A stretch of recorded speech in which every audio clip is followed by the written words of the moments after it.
Vamos dar continuidade ao um treinador versus 30 gordos. Vamos continuar para acabar logo esse vídeo, para a gente ir para outros conteúdos e, enfim, então vamos terminar essa parte aqui, vamos reagir ao resto que falta, que eu falei, né, no outro vídeo, que era um vídeo muito grande e que não daria pra gente assistir tudo de uma vez, é muita coisa, é muito tempo e a gente não tem esse tempo todo, a plataforma também pede que seja um vídeo mais curto. Então, espero eu que a gente termine esse vídeo nesse vídeo aqui. Caso não, a gente vê se a gente faz uma parte 3 ou se a gente deixa por isso mesmo e segue com outros conteúdos. Mas, antes de mais nada, bora reagir!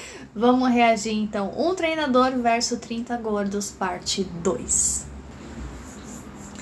Então, a pauta é: aceitar a obesidade é defender um pecado. Que eu elevo o seu nível de consciência e você estuda pra saber disso, sua responsabilidade aumenta, concorda? Com certeza. E a partir de agora é uma escolha, não Sim. dar o seu melhor. Não é emagrecer, é fazer o seu melhor. E... É esse o objetivo de todo mundo aqui. É ser melhor que ontem e pior que amanhã. Não é melhor que o outro. Eu gostaria de dar um exemplo rápido. A minha mãe chegou a 135 quilos, diabética, infartada, várias coisas. E ela escolheu. Não é que ela não se ame, não que ela não se respeite. Mas hoje a minha mãe, pra mim, é um exemplo. Minha mãe perdeu 35 quilos.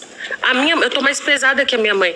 Mas não quer dizer que isso afeta na minha autoestima total. Tem dias que sim, tem dias que não. Posso te fazer uma pergunta? Claro. O que foi que levou ela a querer perder 35 quilos agora, nesse momento da vida?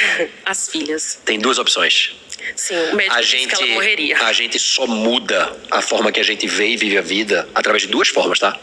Através de repetição, ou seja, Sim. fazer por muito tempo aquilo, ou sofrendo um impacto emocional muito forte. Sim, e ela teve uma escolha. Os médicos disseram: ou você perde peso, não é pela diabetes, mas ou você perde peso, ou infelizmente você não vai ver suas filhas E crescerem. talvez a fala desse médico para muitas pessoas possa ser agressiva, concorda? Mas foi que salvou a vida dela. é. Então eu não posso deixar de salvar a vida de alguém. Tem aquele programa lá, eu acho que se chama Quilos Mortais, acho que é da TLC. Nossa, eu gosto de assistir aquele conteúdo também. E tem o Dr. Now, onde ele é muito sincero, é na lata. Ele fala, se você não perder peso, se você continuar nisso, você tem tanto tempo de vida, você não vai passar disso, sabe? Eu não vou falar certas coisas que ele fala aqui pro vídeo não cair. Mas ele fala umas coisas assim bem fortes. E eu entendo que pra quem tá ouvindo deve ser ruim, né? Deve ser caramba. A forma como ele falou e tudo mais. Ele foi grosso, ele podia falar de uma forma mais empática. Só que eu também entendo que tem pessoas que aprendem só com a dor. Tem pessoas que não aprendem com você falando. E nesse programa dos Quilos Mortais, tem muita gente que fala que fez a dieta e tudo, e chega lá no consultório dele e ele vê que a pessoa não fez a dieta. Que a pessoa, em vez de perder o peso que ele recomendou para poder fazer a cirurgia, ganhou o dobro, o triplo, porque não tá nem aí pra nada. E infelizmente nesse programa, se for pesquisar, teve vários casos de pessoas que infelizmente foram embora. Vamos colocar assim para vocês entenderem. Porque não seguiu o que o doutor disse, não levou a sério e infelizmente não tem muito o que fazer, né? Quando a pessoa ela recebe ajuda, mas ela não quer ser ajudada, ela não aceita, o médico fala, você precisa perder tanto peso, você precisa parar de comer isso, você tem que comer aquilo, você tem que fazer isso, e a pessoa não segue, é uma escolha da pessoa não seguir, mas tem a consequência disso. A consequência é você não ter um tempo longo aqui na Terra. Essa é a maior consequência, né? Fora doenças e outras coisas mais, é você ir embora daqui bem mais rápido do que o que poderia ser mais prolongado se você seguisse a dieta, se você seguisse o que o doutor fala. Então, as pessoas querem romantizar tudo isso e tudo mais, só que tem que entender que existe a consequência e existe a escolha. Você escolhe ser saudável e viver mais, ou você escolhe comer como se não houvesse amanhã, entendendo que tem a consequência de você nem chegar no amanhã. Então, no caso, tem pessoas que você precisa falar na lata. Se você não perder tanto peso, você vai daqui pra melhor. E ponto. Claro que eu não posso falar as palavras aqui por causa do YouTube, mas vocês entenderam. Então não dá pra você chegar pra pessoa e ficar ali, ai, fulana, então, vamos fazer assim? O que você acha de fazer assim, assado? Não, tem que falar na lata pra pessoa ter aquele choque de realidade e entender o que tá acontecendo. Não dá pra você ficar ponderando, ou é ou não é. Então, eu concordo que tem que falar na lata pra pessoa, não dá pra ficar passando a mão na cabeça. E por mais que seja chato das pessoas ter que ouvir isso de um médico, das pessoas da família, pessoas que querem ajudar, tem que entender a realidade. Tem que entender a realidade e não dá pra você querer que todo mundo fale com você como se você fosse uma criança, sabe? Com aquela voz doce, aquela voz baixinha. Não é assim que funciona.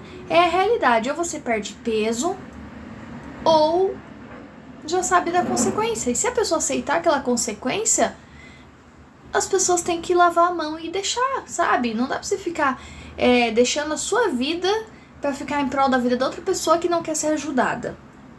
É claro que eu não tô generalizando, eu tô falando que há casos e casos, tá? Não estou generalizando.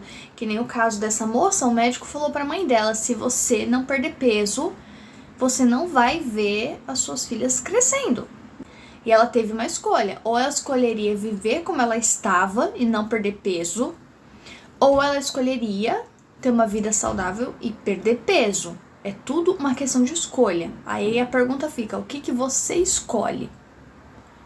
Qual que é a tua prioridade? Qual que é a tua vontade de ver suas filhas crescendo? Ou você viver loucamente como se não houvesse amanhã e realmente não chegar ao amanhã, o que é algo muito triste. Porque alguém vai ficar ofendido comigo. Exatamente. Essa é a minha visão. Eu falo agressivo por isso. E outra coisa, por exemplo, questão de eu engravidar novamente, eu tenho uma escolha. Se eu quiser ter uma gravidez mais tranquila, mais saudável do que a outra foi, eu devo perder peso, mas é uma escolha minha. O médico não disse, você não pode engravidar, não. Eu tô tendo uma escolha de correr contra. Pelo seu próprio filho. Sim, porque a gente sabe que se você tiver uma gestação em estado de obesidade, os riscos dele vir disfuncional em termos de cognição, fala e até mesmo com a probabilidade maior de ser obeso, aumenta. Sim, eu também, porque eu já tive um princípio de AVC, justamente por isso. Não pela questão do peso, mas o estresse, a ansiedade. O que tá faltando pra virar a chave de novo? Me diz. Vergonha na cara. Não é. Tem alguma coisa mais a fundo e você sabe que tem. Só que se você cavucar, vai doer tanto. E aí tu tem que decidir, sabe uma coisa? Tu prefere passar pela dor que tá passando agora ou pela dor de curar isso? É uma decisão. Maturidade não vem com o tempo, Ana Maraísa. Maturidade é uma decisão. E decisão é cisão. O que é que eu tenho que cortar da minha vida agora? Pessoas, ambientes, comportamentos. Você tem que decidir isso. Escreva um plano de ação que vai dar certo. Então, eu discordo que aceitar a obesidade seria defender uma forma de defender o pecado condenado pela Bíblia. Porque o pecado do qual a gente está falando é a gula. Certo. E como a gente disse no primeiro tema, tem gente que simplesmente é gorda porque é a genética da pessoa. 3%. Sim, 3%. Mas existe esse ponto. Mas a gente vai falar desses 3% da maioria. Não estou falando só desses 3%. Eu vou falar de todos. Tá bom. Todo mundo. Tem gente que é por causa da genética. Tem gente que é porque simplesmente ficou gordo com o tempo. Certo. E foi ficando gordo. E aí, teve escolhas, exatamente. E aí hoje a pessoa se aceita. Ponto. Não importa se é pela genética ou se é por escolhas que ela teve na vida e hoje em dia está gorda, ela se aceita como uma pessoa gorda. Como eu tenho parte da genética, mas eu também acho que tem parte que são das minhas escolhas. Mesmo assim, eu me aceito como uma pessoa gorda. Isso não significa que eu estou defendendo o pecado condenado pela Bíblia, que eu tenho o pecado da gula estampado na minha cara, na minha testa e tal. Eu só acho que eu, por ser uma pessoa gorda e me aceitar como uma pessoa gorda, simplesmente não tenho que defender esse pecado. Tem várias coisas, várias questões, acho que até falei no primeiro vídeo, que pode levar a pessoa à obesidade, a ficar gorda. Tem a questão dos 3%, que é uma questão de genética, mas ainda assim você pode lutar contra a genética e emagrecer. E tem a questão cultural, né? Que tem muita questão cultural de você crescer numa família que é acostumado a comer hambúrguer, batata frita, todas essas coisas, acostumado a não comer tanto comida de verdade e sim coisas compradas. Para ver um exemplo bem fácil, antigamente você via aquela criança gordinha e o que as pessoas falavam? Nossa, que criança saudável, porque ela era gordinha, bochechuda, as bochechas enormes, e isso demonstrava para as pessoas de uma forma cultural que quanto mais gordinho você fosse, no caso a criança, mais saudável era. Então as pessoas viam aquela criança magra, né, aquele bebê que não era gordinho, que não era cheio de dobrinhas, e achava assim, essa criança não é saudável, essa criança tá precisando comer. E muita gente tacava muita comida nos bebês, né? Essa é a verdade. E aí tinha aquela criança gordinha das bochechas rosadas, que pra todo mundo que via era sinônimo de ser uma criança saudável, quando na verdade não. Então é muita questão de cultural. Essa coisa de... Então pode ser pela genética, 3%. Ou seja, todo mundo que tá aí não é pela genética. Um ou outro pode ser, mas nem todo, não tá concentrado aí os 3%. É assim, seria incrível, né? Um programa concentrar sem querer a taxa de 3%, todo mundo que tá aí dos 3%, o que não estão aí é as pessoas que vêm de hábitos alimentares ruins, de maus hábitos alimentares, essa questão cultural toda aí, que ser gordinho era visto como saudável e tudo mais, e na verdade não, né? Na verdade não, e na verdade todo mundo que tá aí não tá incluído nesses 3%. Como eu disse, pode ter um ou outro? Pode, mas todos os 30% estarem dentro dos 3%, aí não. Aí é mais uma questão de você ter maus hábitos alimentares mesmo, você escolher, por ser mais prático, você pegar uma pizza congelada e você aquecer ali e comer, do que você preparar um arroz, um feijão, uma salada, legumes, verduras e tudo mais.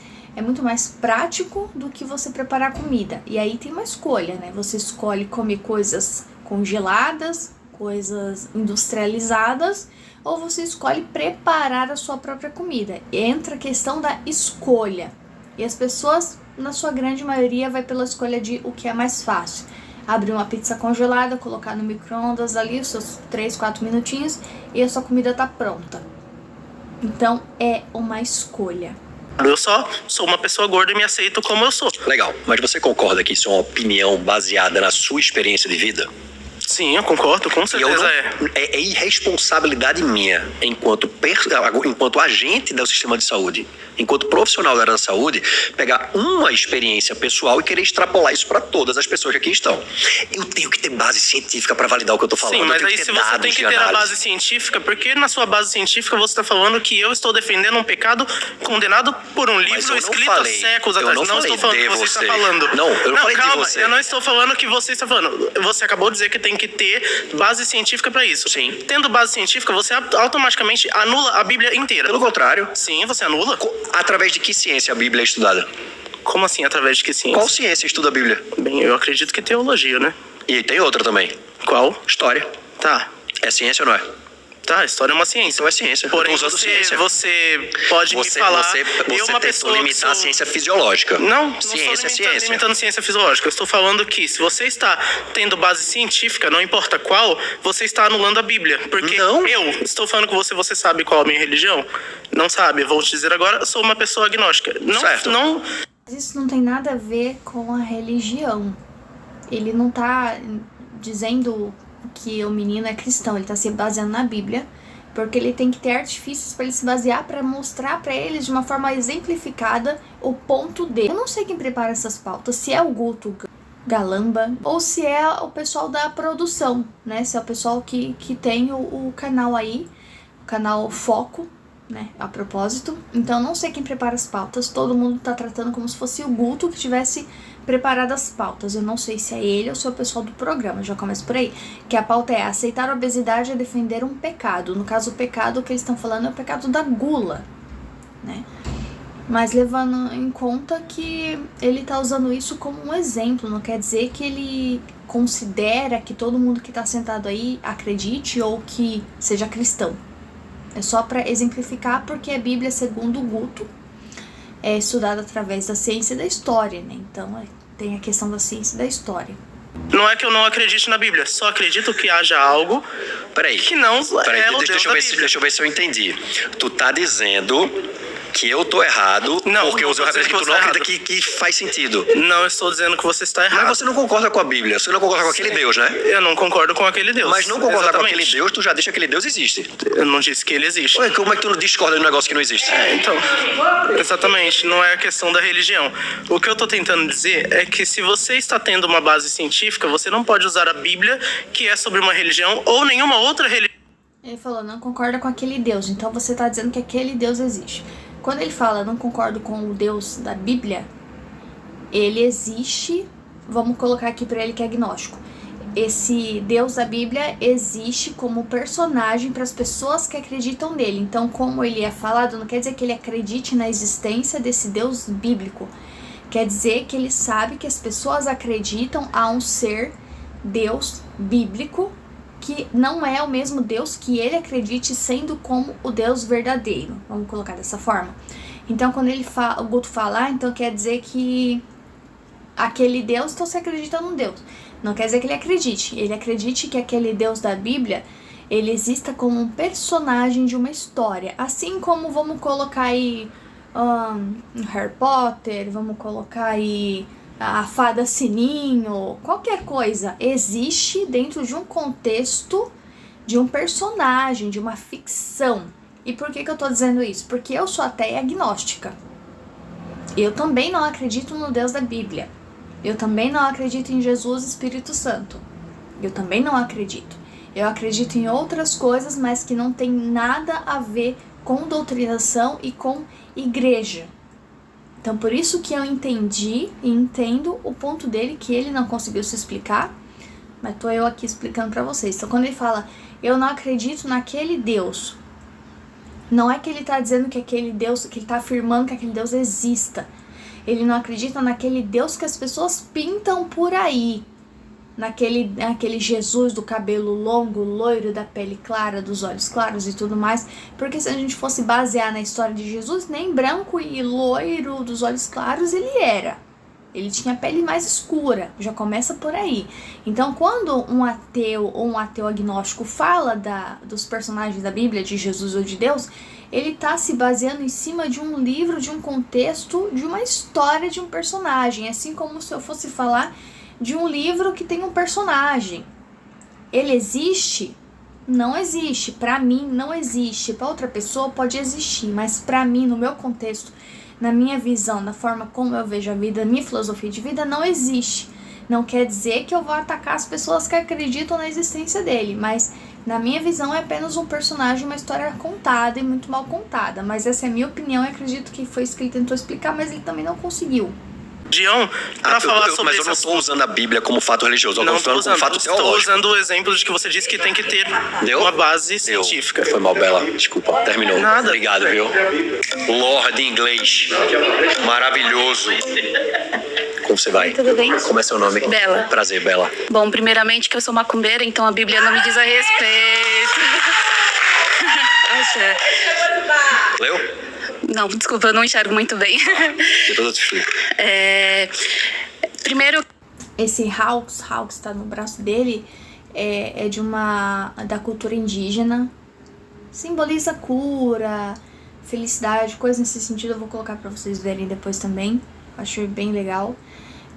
No caso, ela falou assim, eu sou macumbeira, então não me diz respeito à Bíblia, né? Ela é da Umbanda. Só que ela tá usando até uma guia com o que parece ser um patuá na ponta do cordão dela, que é de proteção. Só que dentro da Umbanda, eu não sei se todas as Umbandas são as mesmas, né? Eu acredito que cada Umbanda, cada casa de Umbanda seja diferente. Até porque eu já fui da Umbanda, pra quem não sabe. Hoje em dia eu não sou nada, não sou de religião nenhuma. E na Umbanda, não acredito que não todas as casas, mas existe, porque eu já vi.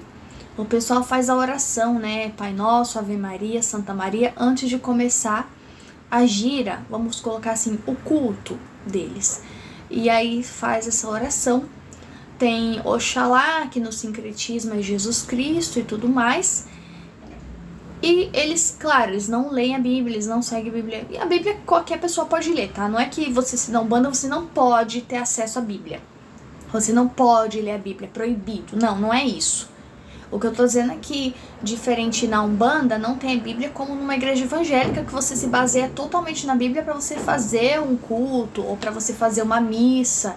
Dentro da Umbanda não existe ali o púlpito com a Bíblia para você ficar ali lendo e tudo mais, aquela coisa igual a igreja. Não existe isso. Mas muitos umbandistas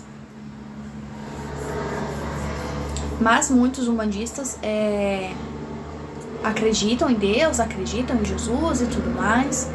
Muitos não acreditam, né? Não acreditam em Deus, nem em Jesus, acreditam apenas em entidades, em orixás e tudo mais, mas cada casa é diferente.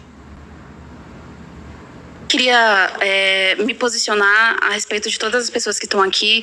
É um ato de muita coragem, acho que a gente debater esse assunto. Eu sempre fui uma criança gorda e acho que você impor com o tema, né? Impor sobre o corpo, a vivência de uma pessoa por conta de uma religião é muito medíocre e é muito pequeno.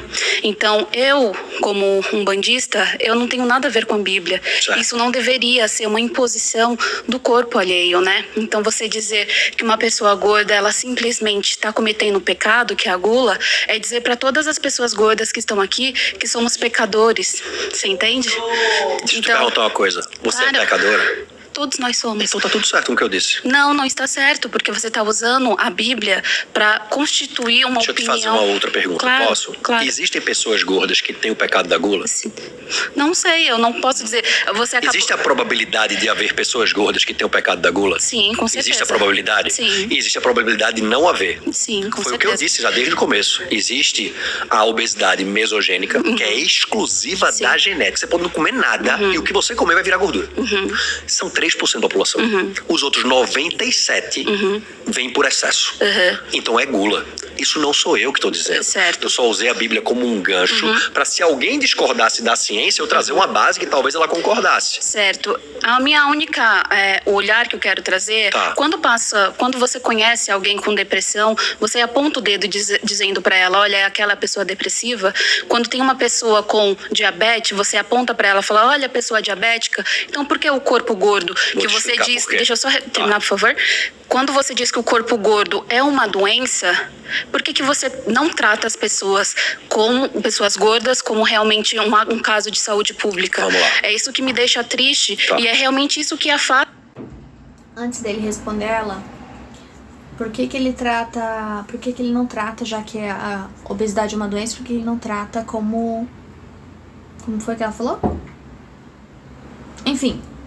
Só que a questão da obesidade, diferente de uma outra doença, ela é uma escolha. A partir de uma escolha, você adquire uma doença. O câncer, ele é uma escolha. O câncer, ele pode vir por diversas razões da vida. Tanto porque você já tem um quadro de câncer na família, e aí vem como algo hereditário que você passa a ter, como por você se alimentar muito mal, e a gente sabe que o alimento, principalmente o açúcar, ele resulta em vários tipos de doenças. Então, todas as doenças que existem hoje, que foram adquiridas, né, que não é uma coisa que veio no seu cromossomo, que veio com uma forma genética, é por consequência de uma escolha. Então, por que não tratar como saúde pública a obesidade, já que você diz que é uma doença, né? Falando pro Guto. Porque a obesidade, ela é uma escolha. Você comer é uma escolha. Você comer comida saudável é uma escolha. Você comer comidas industrializadas é uma escolha. Você escolher descongelar uma pizza e comer em vez de você fazer comida é uma escolha. Você escolher ficar em casa ou sair para fazer exercício é uma escolha. Você escolher ser saudável ou você não ser saudável é uma escolha.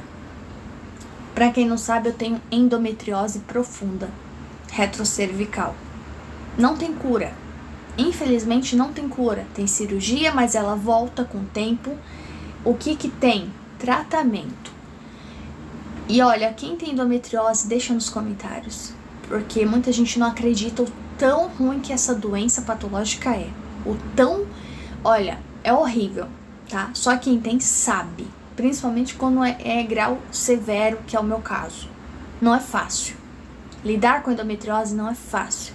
Eu poderia escolher viver com a minha vida comendo tudo o que eu quisesse, principalmente o açúcar, que inflama a endometriose e me causa dores severas no meu ciclo menstrual.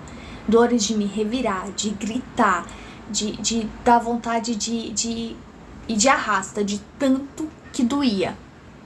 E quando eu recebi o meu laudo, que eu conheci a doença que eu tenho, que eu estudei sobre a minha doença, era uma escolha.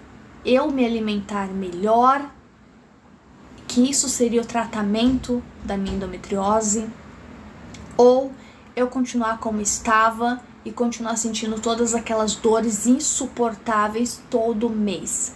Era uma escolha. Você quer sentir dor todo mês? Então não se cuida. Não toma vitamina, continua se alimentando mal, faça o que você quiser, você vai sentir dor todo mês.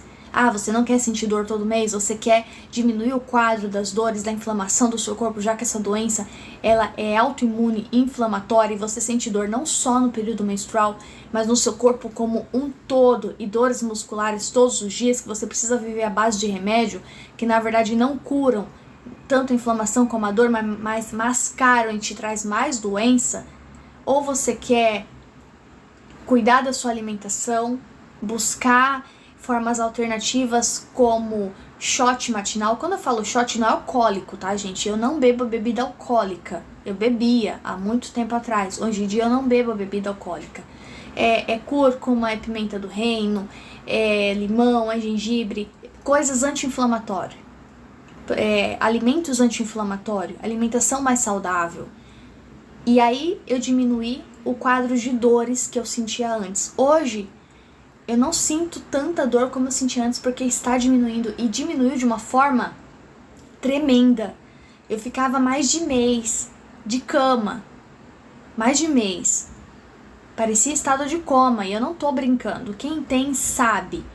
Hoje eu fico 3 dias, de 3 a 1 dia com dor, e eu tomo um remédio e ele faz efeito. Tomo as minhas vitaminas anti-inflamatórias, cuido da minha alimentação, tento me alimentar o melhor possível, e eu tô tratando a minha endometriose. Foi uma escolha para mim ter o quê? Qualidade de vida. Uma vida mais equilibrada, mais saudável. Para mim não sentir as dores que eu sentia. Que as dores que eu sentia, olha, eu não desejo pra ninguém. De verdade, não desejo pra ninguém, porque era coisas assim, ó, insuportáveis, de tanto que doía. E foi uma escolha minha não sentir aquela dor. Foi uma escolha. Equilibrar minha alimentação, ir em busca de conhecimento, estudar sobre endometriose, ver o que eu podia fazer, o que eu podia tomar, o que iria me ajudar, o que não iria me ajudar, o que era benéfico, o que era maléfico para minha doença. E foi tudo uma escolha.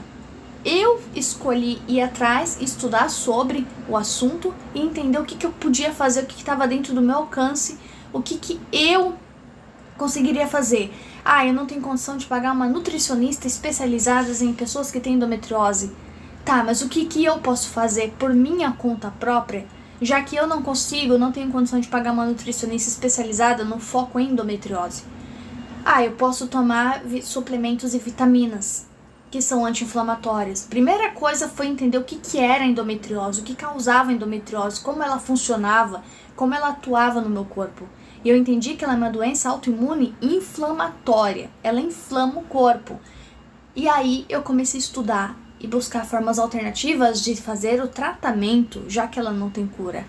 E assim eu diminui o quadro de dores. Eu tenho uma vida muito mais normal, muito mais saudável do que o que eu tinha antes. Eu tenho outro canal principal onde eu falo sobre endometriose, onde eu falo da minha alimentação, onde eu mostro o que eu como. Isso tudo no meu canal principal, que se chama Lar da Luba. A propósito, siga lá também. Então lá eu compartilho esse tipo de assunto com o pessoal do outro canal. Aqui é mais react, mas como ela falou disso, eu quis trazer aqui também pra gente colocar aqui no assunto. Então tudo é uma escolha. Acho que toda hora que eu vim aqui falar pra dar play, eu vou falar tudo é uma escolha.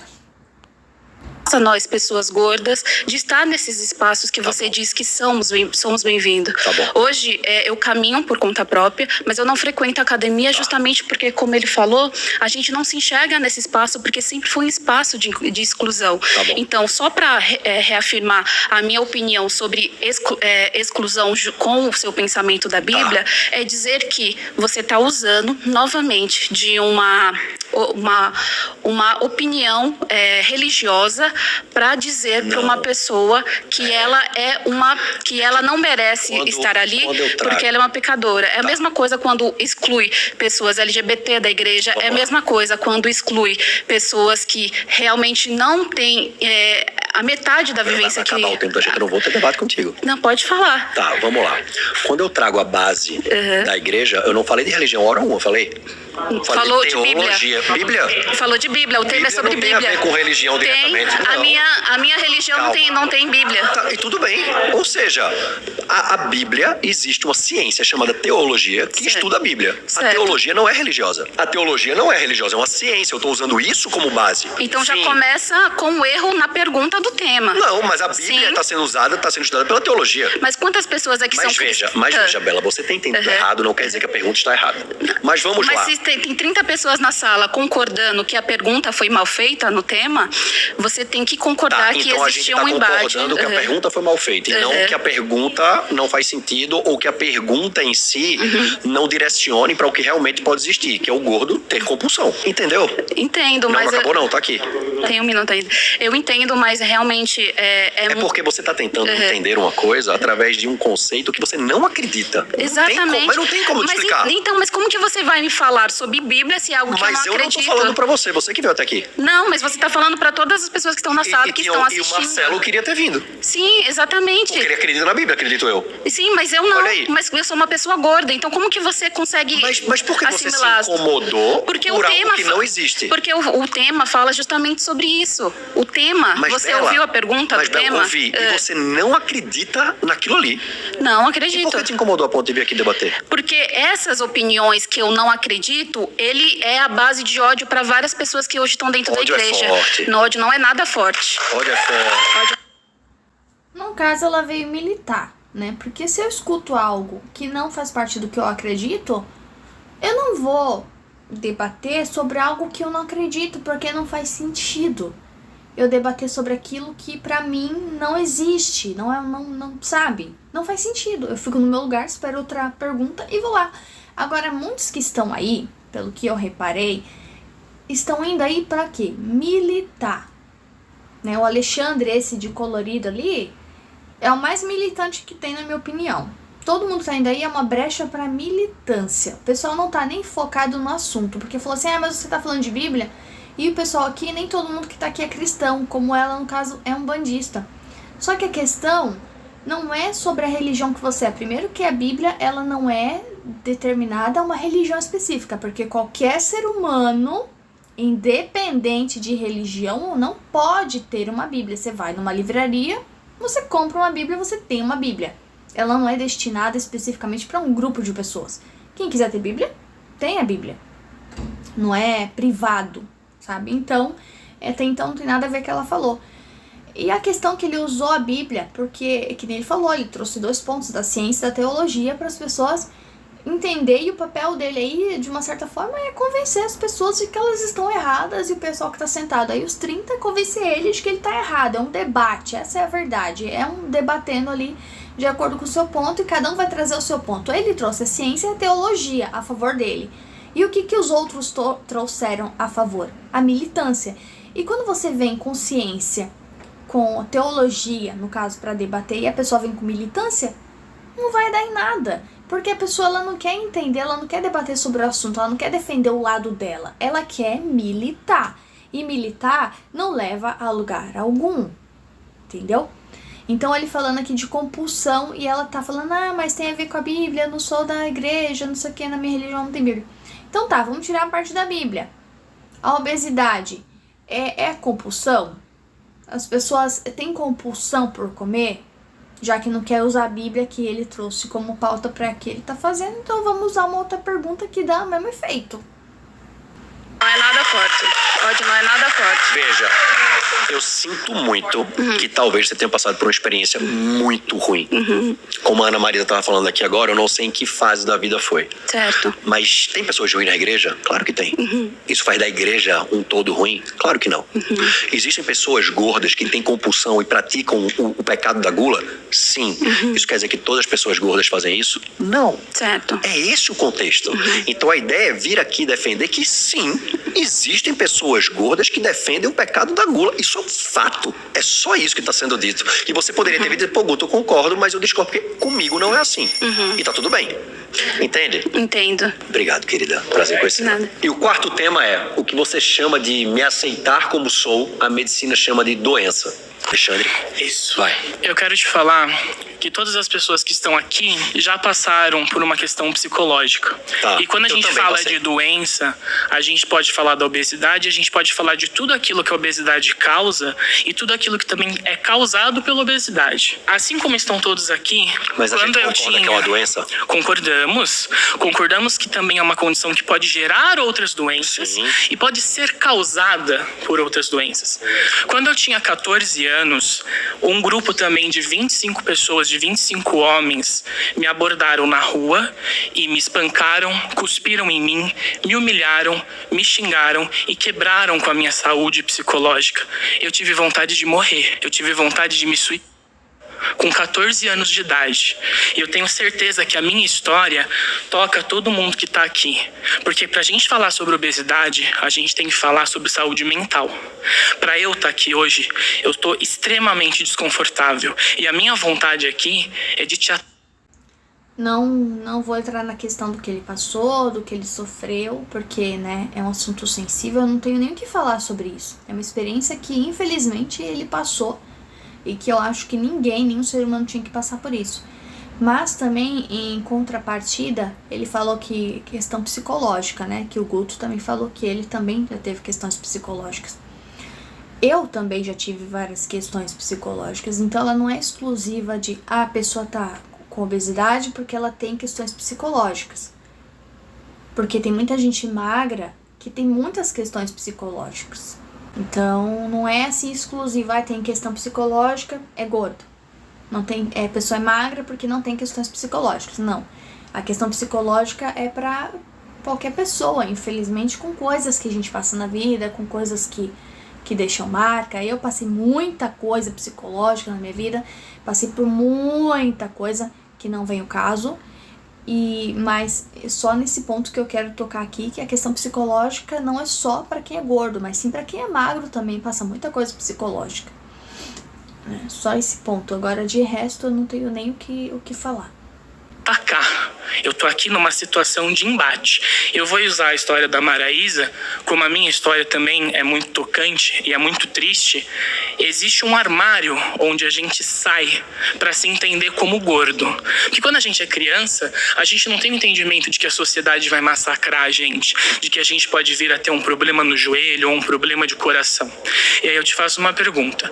Pessoas com síndrome de Down são mais propensas a terem doenças cardíacas. Nem por isso existe um movimento contra a síndrome de Down. Porque não tem como curar. Sim, não tem como curar, porque não é um problema. Agora você tem que se colocar no seu lugar de entender que emagrece quem quer. Mas peraí, vamos lá. Calma aí que eu tô falando, eu não terminei ainda. Você fez uma pergunta. Tá bom? Não, eu te falei que pessoas com síndrome de Down... Mas você consegue conversar sem querer me atacar, mesmo verbalmente? Eu vou falar pra você sobre saúde mental, tá? Nós temos aqui... Essa daqui é de Hélio dos Santos, tá? Ela tinha 17 anos e ela se enforcou na escola, tá? Ela se enforcou porque ela era humilhada como uma criança gorda. Um absurdo. Agora se preparem, porque apesar do que ele vai mostrar ser algo totalmente triste e que eu, obviamente, não concordo com o que essas pessoas passaram, lógico, não vou ser louca de dizer que, problema dessas pessoas. Não, eu não sou esse tipo de pessoa, eu não sou esse tipo de ser humano pra dizer que tá tudo bem que essas pessoas passaram, porque eu entendo o quão isso é pesado que ele tá mostrando, o quão isso é difícil, o quão isso é doloroso. E é muito triste quando a gente conhece pessoas que passaram por isso, ou a gente já teve um caso dentro da nossa casa, ou quando a gente mesmo já chegou ao ponto de querer fazer algo nesse nível. Então é algo assim totalmente sensível, pesado, e com certeza dá muito gatilho tudo isso. Só que, de novo, tem a questão da militância. A gente tem que ser realista aqui para entender o quão isso é pesado, é sensível, é gatilho, é difícil, não é legal, é triste, ninguém deseja isso pro outro. Mas também tem a questão aqui que a gente tem que separar, que é a militância, tá? Porque aqui, ó, a pauta é me aceitar como sou ou doença. Me aceitar como eu sou ou é doença? A pauta ficou meio mal colocada aqui. Me aceitar como sou ou doença. Achei que a pauta ficou mal colocada, mas tudo bem, né? Quem sou eu para opinar no programa dos outros? Só que temos que separar aqui a parte da militância, tá? Não vamos ser hipócrita. E eu não tô diminuindo o que essas pessoas passaram, o que, né, os familiares sentiram. Eu não tô diminuindo, nem vou entrar nessa questão do quão difícil é, tá? Mas vamos ser realistas. E aí, depois que ela morreu, nas escolas e na internet, falaram que ela deveria ter se enforcado não com uma corda comum, absurdo, mas com cabo de aço. É um absurdo. Porque o que acontece na internet é que, independente de qualquer coisa que a gente fale aqui, você vai continuar tendo 2, 3 milhões de seguidores, você vai continuar tendo seguidores, fãs, pessoas que te apoiam, você vai continuar tendo seu dinheiro. Porque o seu propósito, enquanto uma pessoa que está na internet, e aí você nem se coloca mais como personal, como um instrutor físico, você se coloca como influenciador. É gerar lucro em cima do quê? Da insegurança das pessoas que ali estão na internet. Você fez... Eu falei que era militância. Aí ele já entrou na questão de você tem muito seguidor, você vai continuar recebendo, né, tendo seu lucro, não sei o quê. Aí já entrou a questão da inveja. Vamos ser realistas. Aí ele fala, você nem se coloca mais como personal, você já se coloca como um influencer e tudo mais. É o trabalho dele na internet. Você se torna influenciador, você trabalha com a internet, você se torna influenciador porque você fala de algo que influencia as pessoas. Aí ele tá falando, você ganha dinheiro em cima da insegurança das pessoas. Mentira. A insegurança das pessoas é criada pelas próprias pessoas de acordo com aquilo que elas passaram na vida dela. Um trauma, algo que alguém falou, algo que alguém fez. A insegurança vem da gente, de nós. A gente vê uma mulher, vamos colocar um exemplo aqui, eu vejo uma mulher bonita e eu não sou igual àquela mulher e eu me sinto insegura porque eu queria ser como aquela mulher, mas eu não sou. É claro, eu sou um outro indivíduo completamente diferente, com biotipo diferente, com pensamento diferente, com aparência diferente do que aquela outra pessoa. Não tem como a gente ser gêmeas, ser iguais. Bate insegurança quando eu olho pro meu... Um exemplo, eu olhar pro meu corpo e ver que meu corpo não é um corpo como esses que passam na televisão, por exemplo. O que eu não quero, tá? Já passei dessa fase, hoje em dia eu já tô bem mais velha, minha cabeça já evoluiu tanto que esses pensamentos que eu tinha era de menininha de 17 anos, sabe? E hoje em dia eu tô bem mais velha e não penso dessa forma. Mas quando eu era mais nova, tinha insegurança de olhar uma mulher na TV e ver que o meu corpo não era igual dela e ver que o que a mídia vendia como bonito, como perfeito, como ideal, era um corpo tudo escultural, tudo esculpido, aquele corpo de violão, e olhar pro meu corpo e ver que o meu corpo não era daquela forma. Batia insegurança. Só que quem trazia insegurança? Eu trazia insegurança pra mim mesma porque eu me comparava. A partir do momento que você se compara com algo, com alguém, seja em questão física, seja em questão intelectual, seja em questão profissional, seja o que for, você cria a sua própria insegurança, porque você se sente inferior, você se sente menos, você se sente pequeno perto daquela pessoa. Fala, caramba, aquela pessoa é tão inteligente, ela sabe sobre todos os assuntos, ela lê tantos livros no mês e não sei o quê, e eu não sou assim. Você entra numa comparação e ao mesmo tempo numa cobrança porque você não faz aquilo. Só que você tem que entender que são pessoas diferentes. Você não precisa fazer o que aquela pessoa faz para você se sentir segura com o seu corpo ou com a sua intelectualidade. Não tem nada a ver. Então, a insegurança não é criada por uma pessoa, por uma terceira pessoa, e sim por mim. Se ele vê a página, por exemplo, do Guto Galamba e vê os homens magros, por exemplo, que eu não sei se é essa questão, porque eu não sei nada sobre eles, mas ele falou que ele gera insegurança nas pessoas, porque ele trabalha ajudando as pessoas a emagrecer, e no caso que o Alexandre é uma pessoa gorda, ele falou que ele ganha dinheiro gerando insegurança nas pessoas. Então quer dizer que vou ver lá as redes sociais do Guto Galamba, vou me colocar no lugar dele. Eu sou um homem, vou ver um homem magro, vou ver um corpo que eu gostaria de ter e que eu não tenho, vai me gerar insegurança, porque aquilo é uma coisa que eu já busco e eu não tenho, e aquela pessoa tem. Além de entrar a questão da inveja, vai entrar a questão da insegurança, mas a insegurança não é o Guto que tá colocando nas pessoas, mostrando o resultado do antes e depois, ou do cara que perdeu tanto peso, o cara que tá assim ou tá assado. A questão é a própria pessoa que se coloca em segurança. Nunca tem a ver com terceira pessoa, nunca tem a ver com o outro, e sim com a gente. Ter segurança ou insegurança parte somente da gente. E pra gente não ter insegurança, e muito menos a questão da comparação, vai entrar muito a questão psicológica do autoconhecimento. Quando a gente se conhece, a gente entende como que as coisas funcionam, a gente entende a nós mesmos, o que nos deixa frustrado, o que nos causa insegurança, como tratar, o que fazer. Se eu quero chegar no corpo tal, eu tenho que entender se o meu corpo chega naquele corpo, entender os meus limites, o que eu preciso fazer para alcançar aquilo, buscar resultados. E não dizer que uma pessoa causa insegurança em mim, porque eu própria não estou fazendo nada para perder peso. Isso não faz completamente sentido algum.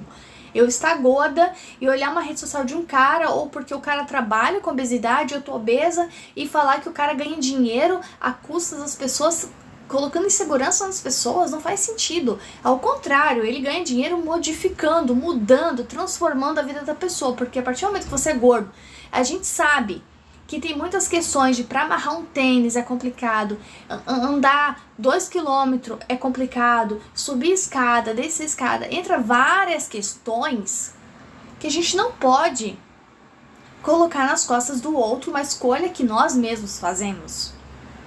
Então, quando ele mostra um cara magro, obviamente que ele era gordo, obviamente a vida dele mudou, da água pro vinho.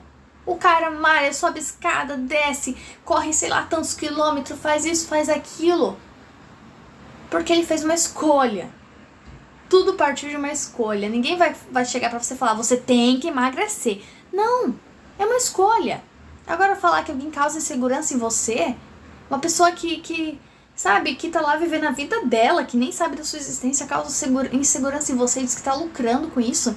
Não, ele tá lucrando, transformando a vida das pessoas que aceitaram tomar uma decisão de escolher ter uma vida saudável, que escolheram mudar a sua vida como um todo.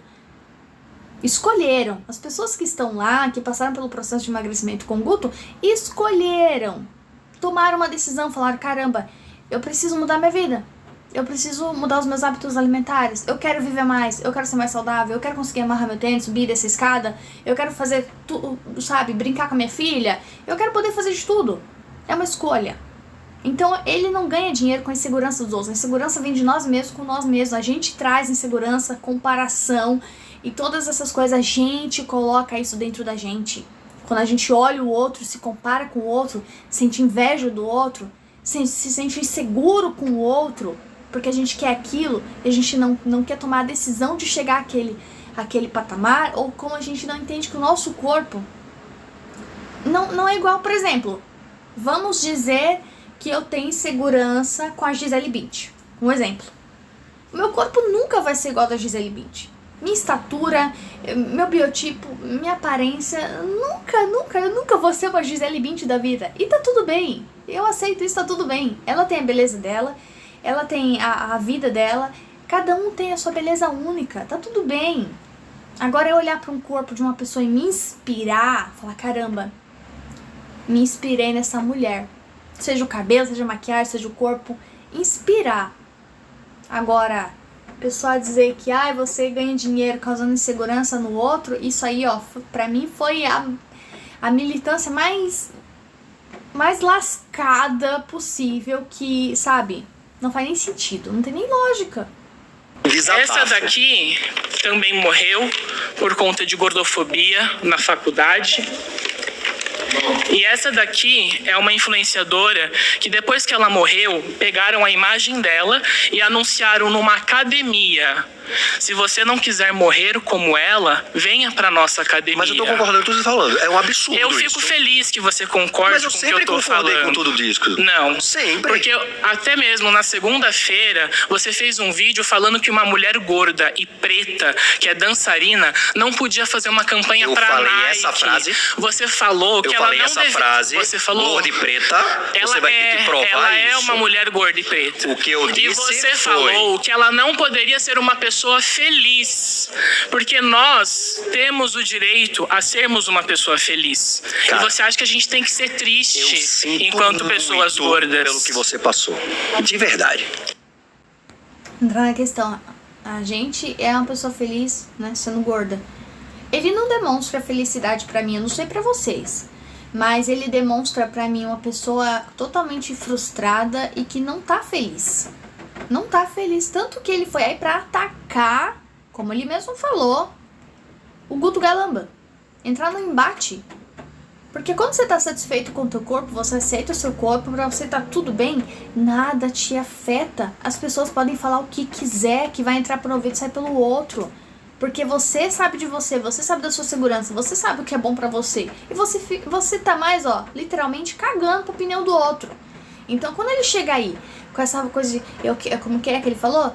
Minha vontade é de te atacar, e ele tá alterado, ele tá estressado, ele tá militando, ele demonstra que ele tá se sentindo afetado, atingido pelo Guto Galamba, que nem conhece ele, só pelo fato do Guto Galamba trabalhar com obesidade, ajudar as pessoas a emagrecer, ou pelo Guto Galamba ser magro, eu não sei qual é a dele, mas a questão é, ele não tá feliz.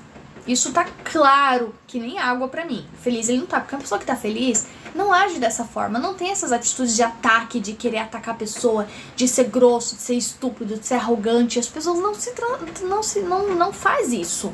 Não é o comportamento de uma pessoa que se diz feliz, né? Felicidade pra mim é outra coisa. Isso aqui tá longe de ser felicidade. Ele não é feliz. Essa é a verdade. Eu não acho que você sinta. Mas não me importa o que você acha. Eu já disse o que eu queria falar.